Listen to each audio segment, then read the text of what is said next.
my God, look at the artwork.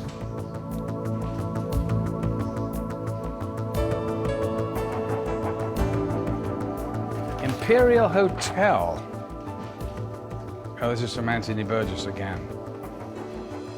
Well, here we have a little memorabilia from days of old. Here's New York film critics present this award to Stanley Kubrick. Well, actually, I was at this award in New York. I forgot what restaurant it was in.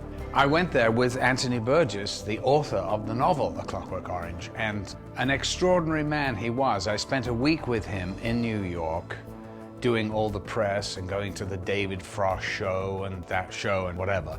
And we did it together, but I actually was pretty silent and just watched this man and listened to him because he was one of the great raconteurs I'd ever heard.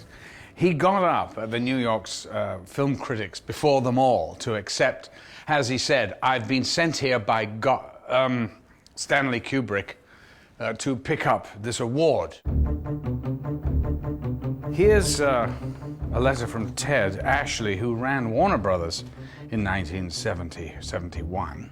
Oh, I remember all the top brass of Warner Brothers coming supposedly to the set, and I remember driving back with Stanley from the location in the evening after a long slog, and we drove into the gates of his compound, his house. And there were 3 Rolls Royces parked there with chauffeurs. And he goes, oh God, I forgot. I got the guys from Warner Brothers here, shit. So we got out of the car, walked in, and this John Calley, Ted Ashley, and I think Frank Wells were sitting there waiting for him, obviously for hours. And Stanley came and he went, hi guys, this is Malcolm McDowell, he's the star of the movie. Look, we gotta go look at dailies. Why don't you guys order some Chinese takeaway? And by the time we get out dailies, you can't come in and see them, by the way. Then we can all have a little dinner. And so, I mean, Chinese takeaway, this is in Borehamwood Wood. It was dog food. You wouldn't even give it to a dog. And they're the head brass of Warner Brothers eating this crap. And Stanley was literally just trying to get rid of them. So this is a letter from Ted saying how much he enjoyed the visit. Yeah, I don't think. Here's a certificate for an Oscar nomination. Amazingly, Stanley Kubrick, one of the most iconic directors of all time, never won. Neither did Alfred Hitchcock. Strange. Hmm? Of course, he wasn't a Hollywood insider. And even though they, of course, would say, that doesn't matter, we're completely impartial. Nuts, is what I say. Kubrick should have won a clutch of Oscars. 2001 is a masterpiece. Dr. Strangelove is a masterpiece. Clockwork Orange, I needn't say because I don't want to be unbiased, but he made some of the great movies of his era. He was a brilliant, brilliant director because he took on every genre and made the best movie in that genre. So you couldn't really go into a Kubrick movie and go, oh yeah, that, like you could with John Ford. John Ford, The Sweep of the Western, or whatever it was, The Prairies, you knew it was a John Ford movie.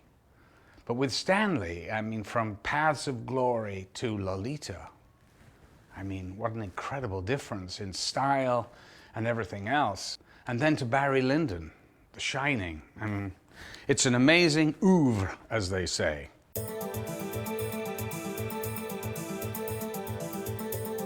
Oh my God. Well, these are all fun stuff. This was trying to find the costume. Now, the white stuff, as you can see here, actually, this was out of the back of my car.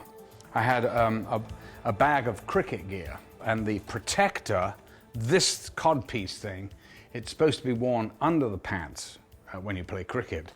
And Stanley goes, no, put it on over, that's perfect. It looks medieval, like a codpiece. Of course, he was right, it's great. Let's see. Oh, that's funny. Well, then Stanley must have been thinking of changing the title. How nuts is that now? to the Ludovico treatment. I don't think it has a little catchy phrase to it, does it? I'm in a movie, Ludovico treatment. Or I'm in a movie, Clockwork Orange. Now that's a catchy title. What does it mean? Actually, I did ask Burgess, where did it come from? He said he heard it in a pub in the East End of London when one of the working guys came, and he goes, yeah, he's as queer as a Clockwork Orange. So I don't know what it means. Well, here's an interesting photograph. This is called a lid lock. It's used in delicate eye operations, and of course should be used with the patient lying on his back. Now, as we know, if you've seen the film, I actually had to have these ghastly instruments of medieval torture inserted into my glasses when I was sitting up watching videos. Stanley actually showed me the picture of this, and I looked at it and goes, oh yeah, that's pretty grisly. He was, no, do you think you could do that? And I went, absolutely not, no. I said, why don't we get, my stand-in? He's got blue eyes. He goes, Malcolm, I can't do that. He goes, no, we have got a doctor from Moorfields Eye Hospital who assures me that everything will be perfectly fine. It's no big deal. He'll just anesthetize your eye. We'll stick the lid locks in, and in 10 minutes we'll do the shot. 10 minutes for a Stanley Kubrick shot? I don't think so. Obviously, the doctor was quite a nice young guy who, but it's the National Health Service in England. This is the way they test the anesthetic. Gets a handkerchief and goes, pokes it in my eye and goes, can you feel this? Ah! Oh, it's not ready yet, Stanley. Can you feel this? We're ready to shoot. Anyway, they stuck these awful things in my eyes, and Stanley came down and said, listen, Doc, just say a line like, how are you feeling today, little Alex? So this doctor, who is not an actor, of course, now is being given a line of dialogue in a major movie with a major director. And what he had to do in the scene was to make sure that my corneas didn't dry up. So he had to insert eye drops into my eyes every 15 seconds or so to keep them moist, because if they dry up, you're blind. So of course I'm counting, off on my hands the seconds, because I don't believe that this guy, because he's so into the part with his damn line, and he keeps saying to me, wow, what's your name again? I'm going, little Alex. Listen, Doc, don't worry about the line, just say anything, it doesn't matter.